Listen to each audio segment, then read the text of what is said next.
The political environment can change very quickly. It has changed for Democrats pretty significantly over the last few months with declining gas prices, the overturning of Roe v. Wade, and President Biden seeing some legislative wins.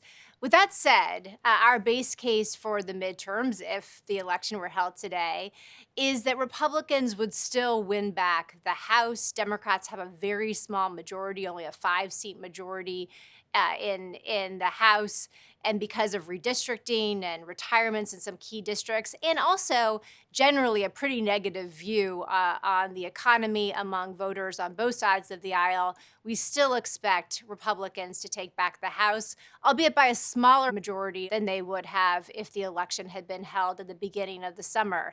The Senate is truly a kind of a different ball of wax. Only 35 of the 100 are up for re-election. Of those 35, Democrats are actually defending fewer seats than Republicans.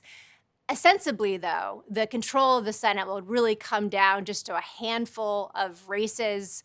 Those include Nevada, Georgia, Pennsylvania, and Wisconsin. Ohio and Colorado and Arizona may also be important. I think our view at this point is the Senate really is a toss-up, maybe with slight odds favoring Democrats controlling the Senate, but really probably more of a jump ball. I think the bottom line, though, is that regardless of which party wins the Senate, the majority will be very, very narrow. There are a few things that folks should pay attention to as we get closer to the midterms.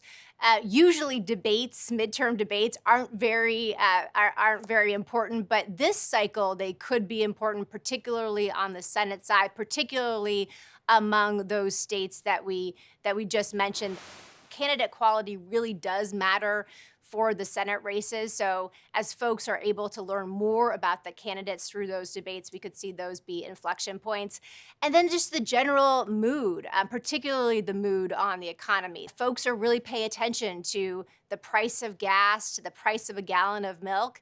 And so what those look like as we get closer to the election will matter as well. And then lastly, just the level of enthusiasm. The party out of power usually feels highly engaged going into a midterm cycle, but you're also seeing very high engagement enthusiasm levels on the Democratic side. We expect this to be a very high turnout election, but that is something as we get closer to the midterms, we'll have a better clarity on. So I think under the two most likely election outcomes, whether it's a split Congress, meaning that Democrats lose the House but keep the Senate, or Republican Congress, meaning that Democrats lose both the House and the Senate, the market implications, the policy implications are relatively similar. Under both scenarios, we expect really gridlock. President Biden's legislative agenda will very likely be put on ice. I think specifically that means that we will not see any tax increases.